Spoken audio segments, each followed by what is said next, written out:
உடலையும் மனதையும் சுத்தமாக வைத்துக் கொள்வது எப்படி என்பது இன்றைக்கான கேள்வி. ஆக்சுவலி ஞான லட்சணங்களையும் சரி, தெய்வீக லட்சணங்களையும் சரி, ஞானதேவர் வலியுறுத்தி சொல்லப்பட்டிருக்கிற ஒரு முக்கியமான பாயிண்ட் இந்த சௌஷம் சுத்தம் அப்படிங்கிற ஒரு முக்கியமான பாயிண்ட்.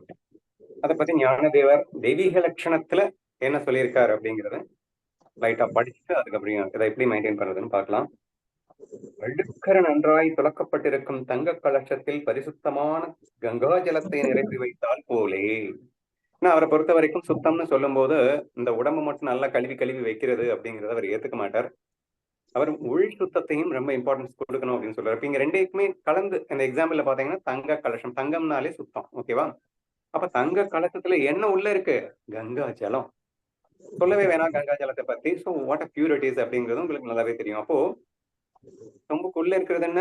பியூர். சொம்பே பியூர். அப்போ பரிசுத்தம் அப்படி சுத்தம் அப்படின்னு சொன்னா என்னன்னா அந்த வெளியில அப்படிங்கிறது இந்த உடம்பு, அந்த உள்ள தண்ணிங்கிறது நம்ம மனசு. இந்த ரெண்டுமே பியூரா இருந்தா அதுக்கு பேர் தான் சுத்தம்ங்கிறது பிகினிங்ல அவர் சொல்றார். சௌசம் என்பது இருக்கும், அதாவது இந்த ரெண்டுமே சுத்தமா இருந்தா அதுக்கு பேரு சௌசம் அப்படின்னு சொல்லியிருக்காரு. வெளிப்புறமாகிய தேகத்தால் நிஷ்காமமான கர்மங்களை செய்து கொண்டு, இப்ப தேகத்தில் சுத்தத்தை எப்படி ஏற்படுத்துவதுன்னு சொல்லணும் இல்லையா? நிஷ்காமமான கர்மங்களை ஏற்படுத்தி கொள்வதால் உனக்கு தேகம் சுத்தப்பெறுகிறது. நிறைய பேர் நினைச்சிட்டு இருப்பாங்க சோப்பை நல்லா போட்டு அழுத்தி அழுத்தி தேய்ச்சா தேகம் சுத்தமாயிடும் அப்படின்னு சொல்லிட்டு. பட் அதையும் அவர் வலியுறுத்துறாரு, நீங்க வந்து தேகத்தை சுத்தமா வச்சுக்கோங்க அப்படின்னு. பட் தேக சுத்தம்ங்கிறதே வேற இங்க என்ன பாயிண்ட் சொல்றாருன்னா, கிட்டத்தட்ட பாத்தீங்கன்னா இன்டைரக்டா மனசு சுத்தம் மாதிரி வருது. நிஷ்காம கர்மம். நிஷ்காமம் எங்க இருக்கு? உடம்புலயா இருக்கு. நிஷ்காமம்ங்கிறது மனசுலதான் இருக்கு. ஆனா கர்மம் வந்து உடம்பால பண்ணப்படுகிறது இல்லையா? அப்போ இங்க அவர் பொறுத்த வரைக்கும் நிஷ்காமமான கர்மங்களை செய்து கொண்டு, இப்ப அந்தராத்மாவில் பரிசுத்தமான தத்துவ ஞானமும் ஏற்பட்டிருப்பதின் ஒரு சுகித்துவம் உள்ளும் புறமும் மூர்த்தீகரித்து நின்றால் அந்நிலைக்குத்தான் சௌசம் என்று பெயர். உள்ளுக்குள்ள என்ன இருக்கணும்ட்டாரு? ஞானம் இருக்கணும் அப்படின்ட்டாரு. அந்தராத்மாவில் பரிசுத்தமான தத்துவ ஞானமும் ஏற்பட்டிருப்பதன் ஒரு சுகித்துவம் இந்த சுத்தம் அப்படின்னு பேரு, சௌசம் என்று பெயர் அப்படின்னு அழகா மென்ஷன் பண்ணிட்டாருங்க. அப்போ இப்ப நான் எப்படி வந்து இதை அண்டர்ஸ்டாண்ட் பண்ணிக்கிறது அப்படின்னா, எப்படி கல்டிவேட் பண்ணிக்கிறது அப்படின்னா, சோ இதை எப்படி நான் கொண்டு வர்றது அப்படிங்கறதான் அடுத்த முக்கியமான பாயிண்ட். இதை எப்படி கொண்டு வருது அப்படின்னா, தத்துவ ஞானம் அப்படின்னு அழகா சொல்லிட்டாரா இல்லையா? மனசு சுத்தம் முதல்ல வந்துடலாம். அப்போ ஃபர்ஸ்ட் அண்ட் ஃபார்மோஸ்ட் இம்பார்ட்டன்ட் கடமையாக நீ நினைக்க வேண்டியது எதுன்னா, தத்துவ ஞானம் என்றால் என்ன? நான் யார்? நான் மனமா, உடலா, புத்தியா? இப்போ இந்த உண்மைகளை ஆய்வு செய்து உண்மையில் அந்த தத்துவம் என்ன, அந்த ஞானம் என்ன என்பதை கண்டறிவதே நீ தலையாய கடமையாக கொண்டு அந்த தத்துவ ஞானத்தை உன் மனசுல நீ செலுத்தும் போதுதான் மனசு சுத்தப்படுகிறதுன்னு சொல்லியிருக்காருங்க. இது நான் சொல்லல. அப்போ அப்கோர்ஸ் நீங்க நிறைய பேசியிருக்கலாம், போய் சொல்லாம இருக்கணும், தெய்வீக லட்சணங்கள்ல சொல்லப்பட்டிருக்க எல்லா பாயிண்ட்ஸும் ஃபாலோ பண்ணா மனசு சுத்தப்படும், அஜ்ஞான லட்சணங்களை ஒழித்து விட்டு ஞான லட்சணங்களை ஃபாலோ பண்ணினா மனசு சுத்தப்படும். 100% கரெக்ட், தப்பே கிடையாது. ஆனா அல்டிமேட்டா சரியா, அல்டிமேட்டா சொல்லப்படுகிற ஒரு விஷயம் என்னன்னா, தத்துவ ஞானத்தை மனதிலே பதித்தார், அல்லது நீ வாழும் வாழ்க்கை என்பது தத்துவ ஞானத்தின் அடிப்படையிலே வாழ்ந்தால் then only we call it as a pure mind அப்படின்னு அவர் அங்கீகரிக்கிறார். சரியா? போயிட்டு நேச்சுரலி அப்ப அதெல்லாம் வேண்டாமா அப்படின்னு சொன்னா அதெல்லாம் கல்டிவேட் பண்ணாதான் தத்துவ ஞானம்னா என்னன்னே புரியும்பா. ஸோ தேர்ஃபோர் சித்த சுத்தி அப்படின்னு எல்லாம் சொல்லுவாங்க. சித்த சுத்தின்னா மனதை சுத்தப்படுத்துவது அப்படின்னு. மனசை சுத்தப்படுத்தணும்னா என்ன செய்யணும் அப்படின்னா, கண்டிப்பா அஞ்ஞான லட்சணங்களை ஒழிப்பது, ஞான லட்சணங்கள் அத்தனையும் ஃபாலோ செய்வது, கர்ம யோகத்தில் சொல்லப்பட்டிருக்கின்ற அந்த கடமையை செய்யும் போது பலனை எதிர்பார்க்காமல் செய்வது, நிஷ்காமமான கர்மம் அப்படின்னு சொன்னாங்க. பலன் மேல ஆசை இல்லாமல் கர்மம் செய்வது, தெய்வீக லட்சணங்களில் சொல்லப்பட்டிருக்கின்ற எல்லா லட்சணங்களையும் ஃபாலோ செய்வது, பிளஸ் அப்கோர்ஸ் அசூரி சம்பத்துக்களை விட்டொழிப்பது. சோ ஆல் தீஸ் திங்ஸ் வந்து என்ன பண்ணுது அப்படின்னா, உன் மனதை படிப்படியாக சுத்தப்படுத்துகிறது. படிப்படியாக சுத்தப்படுகின்றது. எக்ஸ்ட்ரீம்லி பியூர் கிளீனஸ்ட் ஸ்டேட் எப்போ வரும் அப்படிங்கிறது தான் இங்க மென்ஷன் பண்ணிருக்கதா நான் பாக்குறேன். தி கிளீனஸ்ட் ஸ்டேட் வந்து எப்போ வரும் அப்படின்னா, தத்துவ ஞானத்தின் அடிப்படையிலே உன் வாழ்க்கை அமையப்பெறும் போது நீ 100% பியூர் அப்படிங்கிற ஒரு ஸ்டேட்டை அட்டைன் பண்ணுவதாக அவர் சொல்லி இருக்கின்றார். ஓகேவா? அப்போ please try to give a more importance for the knowledge. அப்போ மனதை ஞானத்தினால் மட்டும்தான் அந்த தத்துவ ஞானம் விளங்கும் என்பதால் இந்த லட்சியங்களை எல்லாம் முதல்ல ஃபாலோ பண்ணுங்க. இதை ஃபாலோ பண்ணதோட நின்று விடாம அந்த தத்துவ ஞானத்தை புரிந்து கொள்ள முயற்சிக்க வேண்டும் அப்படிங்கிறது ரொம்ப ரொம்ப முக்கியமான விஷயம். ஓகேவா? சரி, இப்போ டைரக்டா வந்து சுத்தம் அப்படின்னா என்ன? ஒரு நிமிஷம் இருங்க.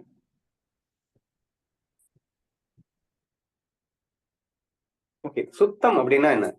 சூப்பர், அண்ணா டெஃபினிஷன் கொடுத்த அதே டெஃபினிஷன் தான்.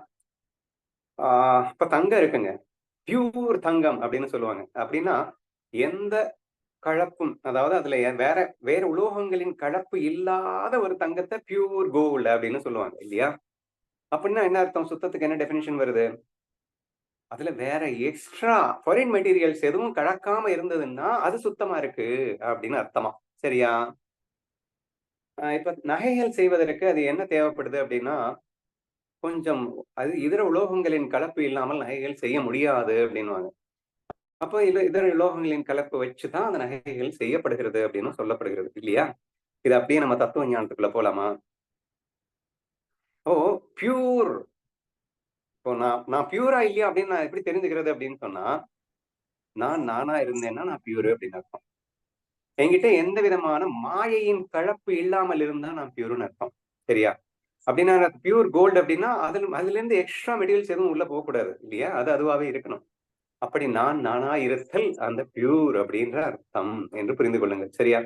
ஆனா இப்ப எப்படி இருக்கேன் அப்படின்னா, இப்போ அந்த நான் நானா இருந்து கொண்டே, ஆனால் சும்மா நாச்சுக்கும் மாயையோடு கலந்திருக்கின்றேன் அப்படிங்கிற ஒரு விஷயம் வருது.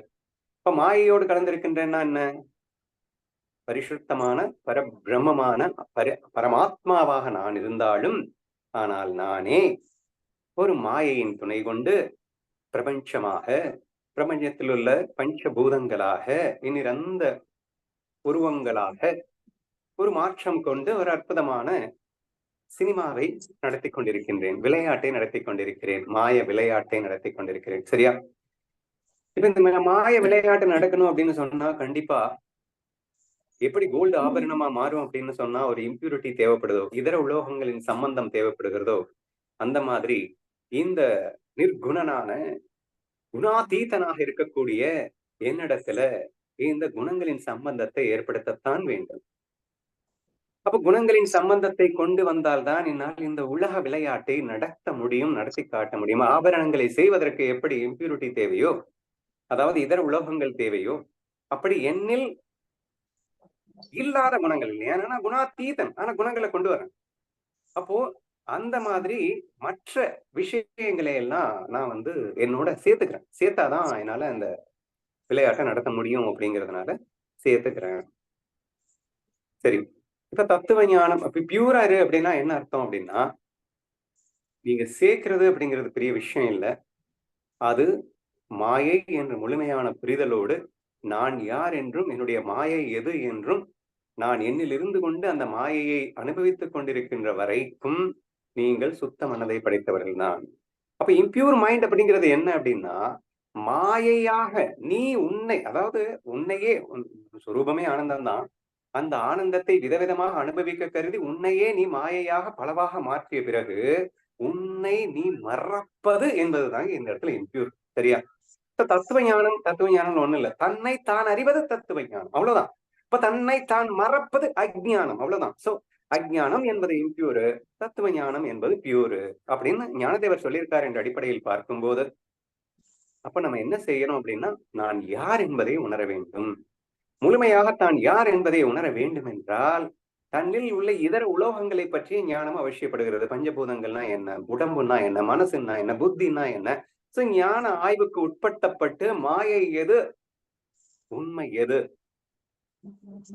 அக்ஷரா அக்ஷரா உத்தம புருஷன் அப்படின்னு பிரிச்சு காட்டியிருப்பாரு. அப்ப ஷர புருஷன் யாரு, அக்ஷர புருஷன் யாரு, உத்தம புருஷன் யாரு. சோ பிரிச்சு காட்ட வேண்டிய அவசியங்கள் நமக்கு ஏற்படுகின்றன. அதுல குணாஞ்சி அகுணம் வச்சோம்னா சகுண நிர்குண குணாஞ்சி அகுண அப்படின்னு சொல்லியிருப்பாரு. அப்ப சகுணம் உருவங்களாக படைக்கப்பட்டிருக்கு. இதை பத்தின ஞானம் உனக்கு வேணும். நிர்குணனாக இருப்பது அப்படின்னா என்ன, குணாஞ்சிய குணங்களை கடந்த நிலையில் இருக்கின்றன அப்படின்னா என்ன? சோ இத பத்தின ஒரு முழுமையான தத்துவ ஞானத்தை நாம் புரிந்து கொள்வது என்பது பரிசுத்த மனதை நான் பெறுவதற்காக, என்னை நான் அறிவதற்காக உதவும் என்பதால், அப்போ இங்க சுத்தமான மைண்ட்னா என்ன? என்னை நான் அறிந்து கொள்வதே சுத்த மனம் படைத்தல் என்பதாக வருகிறது. ஆதலால் இந்த அஞ்ஞான லட்சணங்களை புரிந்து கொண்டு, தெய்வீக அசுர சம்பத்துக்களை புரிந்து கொண்டு, இதெல்லாம் கல்டிவேட் பண்றதோட மட்டும் ஸ்டாப் பண்ணிடாம, தான் யார் என்ற ஆய்வுக்கு உட்படுத்தி முழுமையாக அந்த தத்துவ ஞானத்தை மனதிலே செலுத்தி அதன்படி வாழ நேரிடும் போது பரிசுத்த மனதை பெறுகின்றாய் என்று எனக்கு புரிகிறது. ஓகேவா? ஞான யோகம் ஒண்ணுதான் வழியா, வேற வழி எதுவும் இல்லையா அப்படின்னு கேட்டீங்கன்னா, மற்றவைகள் எல்லாமே சுத்த மனதிற்குத்தான் உதவி செய்கின்றன. நிஷ்காம கர்மத்தை பண்ணு அப்படின்னாரு. உன் உடம்ப வச்சு கர்மத்தை பண்ணு அப்படின்னாரு. அப்போ இந்த உடலை சுத்தப்படுத்துவதற்கு அவர் கொடுக்கிற பாயிண்ட் என்ன? நிஷ்காமிய கர்மம் பண்ணு அப்படிங்கிறார். அப்ப நிஷ்காமிய கர்மம் பண்ணுவதன் வாயிலாக அல்டிமேட்லி தத்துவ ஞானத்தை நீ பெறுகின்றாய். ஃபுல்ல ஆசையில அஜிடேஷன்ல இருக்கக்கூடியவன்கிட்ட போயிட்டு அனைத்தும் நீ என்ற ஞானத்தை சொல்ல முடியுமா? இல்ல சொன்னால்தான் அவனுக்கு புரியுமா? டோட்டலி எந்த அளவுக்கு நம்ம கூல் மைண்டடா, பியூர் மைண்டடா இருந்தா அந்த பியூரான தத்துவ ஞானத்தை நம்மளால ரிசீவ் பண்ணிக்க முடியும் என்ற அடிப்படையில நாம எல்லா யோகங்களையும் ஃபாலோ பண்ணத்தான் வேண்டும். இப்ப கர்ம யோகம் என்பது நமது அகங்காரத்தை உடைக்க உதவுகிறது. ஏன்னா மாயையில ஒரு முக்கியமான இம்பியூரிட்டி அகங்காரம். அகங்காரம் இல்லைன்னா என்னால மாயையில பெர்ஃபார்ம் பண்ணவே முடியாது. ஆனா அந்த அகங்காரத்தெல்லாம் ரொம்ப ஸ்ட்ராங்கா ஒட்டிட்டு இருக்கேன் நான். அந்த அகங்காரத்தை பிரேக் பண்றதுக்கு இந்த கர்ம யோகமும் பக்தி யோகமும் வேற லெவல்ல ஹெல்ப் பண்ணுது இல்லையா? பலனை எதிர்பார்க்க மாட்டேன்னு சொன்ன மொமெண்ட்லயே அகங்காரம் தூள் தூள் ஆகுது. அப்ப நிஷ்காம கர்மத்தை பண்ணுன்னு சொல்லும் போதே அகங்காரத்தை அடிச்சு நொறுக்குறோம். அப்போ சோப்பு போட ஆரம்பிச்சிடணும். நல்ல ஸ்ட்ராங்கான ஸ்க்ரப்பரை போட்டு தேய்க்க ஆரம்பிக்கிறோம். ஏன்னா ஈகோ செத்து போயிட்டு ஆகணும். சோ இப்படி நாம் நமது நிஷ்காம கர்மத்தின் வாயிலாக, ஆசைகளை துறப்பதன் வாயிலாக, அல்லது ஞான லட்சணங்களை ஃபாலோ செய்வதன் வாயிலாக இப்படி நாம் நம்மை கழுவித்தான் ஆக வேண்டும் என்பதை புரிந்து கொள்ளுங்கள். அப்ப பக்தி யோகத்தின் வாயிலாகன்னா என்னப்பா அப்படின்னா, அந்த அகங்காரத்திலேயே அப்படியே கொண்டு வந்து ஈஸ்வரன்ட்ட ஒப்படைச்சிடுறது. அப்ப ஆட்டோமேட்டிக்கா அந்த மாயையின் கலப்புல, அதாவது அந்த பரிசுத்த ஆத்மாவில் கலப்பு என்ன வந்தது? மாயை. அந்த மாயையில முக்கியமான கலவை எது? அகங்காரம். அகங்காரம், மனம், புத்தி, சித்தம் எல்லாமே மாயை தான். அந்த மாயையில இந்த ஈகோ அப்படிங்கிறத உடைச்சிட்டோம் அப்படின்னா அதான் வேறு. அந்த வேர்ல இருந்துதான் மனம், புத்தி எல்லாமே வருது இல்லையா? அது வேற சிதைக்கணும் அப்படின்னு சொன்னா கர்மயோகம் மட்டும் பத்தாது. கண்டிப்பா பக்தி யோகம் நீங்க ஃபாலோ பண்ணி ஆகணும். பட் பக்தி யோகம் வந்து கொஞ்சம் ஈஸியஸ்ட் ப்ராசஸா இருக்கும். ஏன்னா நீங்க தேய்க்க வேண்டியது இல்லை, பிரஷ் அவன் போடுவான். சரியா? பட் பியூட்டி என்னன்னா, அவன் என்னதான் அழுத்தி தேய்ச்சாலும், என்னதான் ஸ்க்ரப்பரை யூஸ் பண்ணி போட்டு புறான்னாலும் நமக்கு சுகமா இருக்கும். ஏன்னா அவனை நம்பிட்டோம். ஈஸ்வரனிடத்தில் முழுமையாக ஒப்படைத்து விட்டு அவனிடத்தில் நீ அந்த அகங்காரத்தை சமர்ப்பணம் செய்துவிடும் போது நடக்கும் அத்தனை விஷயமும் ஒரு சுவையாக, சுகமாக நீ அனுபவிக்க தலைப்படுகின்றாய். நீ ஆனந்தமாகவே சுத்தப்படுத்தப்படுகின்றாய். So it happens naturally and automatically. That is the power of Bhakti Yoga. Bhakti Yoga சுலபம் என்று சொல்வதற்கு காரணம் என்ன அப்படின்னு சொன்னா, அது சுகமாகவே நம்மை சுத்தப்படுத்திக் கொள்ளுகின்ற அற்புத கலையாக இருக்கின்றது. சரணாகதி செய்த பக்தன் அப்படித்தான் வாழுகின்றான் என்பதை நீங்கள் பக்தர்களின் கதை வாயிலாக புரிந்து கொண்டிருக்க முடியும் என்று நம்புகின்றேன். எத்தனையோ கதைகளை நீங்க பார்த்திருப்பீங்க. எவ்வளவோ சோதனைகள் பக்தனுக்கு வந்திருக்கின்ற போதும் அவன் அதை வந்து அப்படி ஒரு ஆனந்தத்தோட கிருஷ்ணா கிருஷ்ணான் என்று அனுபவித்துக் கொண்டிருக்கின்றான் என்றால், அந்த சோதனைகள் என்பதுதான் ஸ்கிரப்பரை போட்டு தேய்க்கிறது அப்படின்னு அர்த்தம். அத்தனையும் ஆனந்தமாக அவன் அனுபவித்து சென்று விடுகின்றான் என்ற ஒரு விஷயத்தை புரிந்து கொள்ளுங்கள். இப்படி நீங்கள் செய்து உங்கள் அழுக்கை துடைத்துக் கொள்ள வேண்டும். தத்துவ ஞானத்தின் வழியாகவும், கர்ம யோகத்தின் வழியாகவும், பக்தி யோகத்தின் வழியாகவும் நம்மை நாம் சுத்தப்படுத்திக் கொள்ளத்தான் வேண்டும் என்பதை புரிந்து கொள்ளுங்கள். முக்கியமான பாயிண்ட் ஒண்ணு சொல்லிடுறேன். சுத்தப்படுத்துறதுக்கு முன்னாடி ஃபர்ஸ்ட் திங் நம்ம புரிஞ்சுக்க வேண்டியது என்ன தெரியுமா? அசுத்தப்படுத்தாமல் இருக்க வேண்டும் என்பதுதான். இன்னைக்கு நீங்க எல்லாருமே சத் சங்கத்துல உட்கார்ந்து இருக்கீங்க. ஏன் அப்படின்னு சொன்னா, சத் சங்கம் என்பது நம் அழுக்கை துடைக்கின்ற அற்புதமான ஒரு விஷயம். அது சூப்பர் டியூபர் சோப்புன்னு வச்சுக்கோங்க. இது சரியா? இதை போட்டு தேய்ச்சா அவனே இந்த சர்ஃப் எக்ஸல்ல காட்டுவான்ல இந்த விளம்பரத்துல எல்லாம், என்னோட இவ்வளவு அழுக்கு இருந்தாலும் பிச்சுக்கிட்டு போயிடும். அந்த மாதிரி எவ்வளவு பெரிய கசடு இருந்தாலும் பிச்சுக்கிட்டு போயிடக்கூடிய ஒரு அற்புதமான சோப்பு தான் சத் சங்கம். நான் இல்லை என்று மறுக்கவில்லை. பட் நீங்க எல்லாம் அற்புதமா சத் சங்கத்துக்கு வர்றீங்க, டெய்லி கேட்கறீங்க, அழகா அழுக்க துடைக்கிறீங்க. ஆனா வீட்டுல போய் என்ன பண்றீங்க அப்படின்னா மறுபடியும் அழுக்குல புரள்றீங்க. சோ ஸோ ஃபர்ஸ்ட் திங் நம்ம என்ன புரிஞ்சுக்கணும் அப்படின்னு சொன்னா, நீ சுத்தமாக வேண்டும் என்றால் முதலில் அசுத்தப்படாமல் இருக்க பழக வேண்டும். அப்போ அசுத்தம் கம்மியா இருந்ததுன்னா, சத்சங்கம் ஈஸியா உங்கள போட்டு ஒரு சோப் இப்படின்னு ஒண்ணு அழுக்கு போயிடும். ரொம்ப அழுக்கு படுத்திட்டீங்க அப்படின்னா 10 தடவை தேய்க்க வேண்டியது இருக்கு. அப்ப சத்சங்கத்துல ஒரு நாள் கேட்டா பத்தாது. 10 தடவை சத்சங்கத்த அட்டெண்ட் பண்ண வேண்டியது இருக்கு. சரியா? அப்போ இந்த ப்ராசஸ் ரொம்ப முக்கியம் அப்படின்னு மட்டும் நான் சொல்லி முடிக்க போறேன். ஃபர்ஸ்ட் திங், உன்னை நீ சுத்தப்படுத்த வேண்டும் என்றால், நீ அசுத்தப்படுத்தாமல் இரு. உன்னை மேலும் மேலும் அசுத்தப்படுத்தாமல் இருன்னு நான் சொல்றேன். சரியா? ஏற்கனவே அழுக்காத்தான் இருக்கு. நான் இல்லன்னு சொல்லல. மேலும் மேலும் அசுத்தப்படுத்தாமல் இருப்பதை நீ தடுத்துக் கொண்டு, இதுக்கு என்ன பண்ணணும் அப்படின்னா, அகைன் ஞான லட்சணங்கள ஃபாலோ பண்றது, தெய்வீக லட்சணங்கள்ல ஃபாலோ பண்றது, கர்ம யோகத்த ஃபாலோ பண்றது, பக்தி யோகத்த ஃபாலோ பண்றது அதுதான். இதெல்லாம் பக்காவா நீங்க பண்ணிட்டு வந்துட்டே இருந்தீங்க அப்படின்னு சொன்னா, இத மட்டுமே பண்ணிட்டு இருந்தீங்கன்னு சொன்னா. நல்லா புரிஞ்சுக்கோங்க. இத மட்டுமே நீங்க பண்ணிட்டு இருந்தீங்க அப்படின்னு சொன்னா, புதுசா அழுக்கு ஒட்டாது. இந்த ப்ராசஸ் ஏற்கனவே இருக்கிற அழுக்க தூக்கிடும். சரியா? அப்ப இந்த ப்ராசஸ் பண்றதுங்கிறது உங்க அழுக்க தூக்கிட்டு இருக்கு. இந்த ப்ராசஸ மட்டும் பண்ணுங்க அப்படிங்கிறேன் நான். அப்போ அசத் சங்கத்தில் சேர்வது அல்லது அகங்காரத்தை இன்கிரீஸ் செய்யும்படியான இருக்கக்கூடிய இடங்களுக்கு போவது, அதற்குண்டான விஷயங்கள அனுபவிக்கிறது, ஐம்புலன்கலங்கள் புலன் அடக்கம்ங்கிறது போடுறது. ஆனா புலன கட்டவிழ்த்து விடுறதுங்கிறது அடுக்க சேர்த்துக்கிறது. அப்போ அதையும் நீங்க பண்ணுங்க அப்படிங்க. இப்ப ஏன் ஞான, அஞ்ஞான லட்சணங்கள இவ்வளவு விரிவா சொல்லணும் அவரு? ஆக்சுவலா பகவத்கீதையில ஞான லட்சணம் தானே சொல்லியிருக்கு. நம்ம ஏன் நம்ம குரு விஞ்ஞான லட்சணங்கள்னு சொன்னாருன்னா, இந்த அஞ்ஞான லட்சணத்துல நீ விடணும்.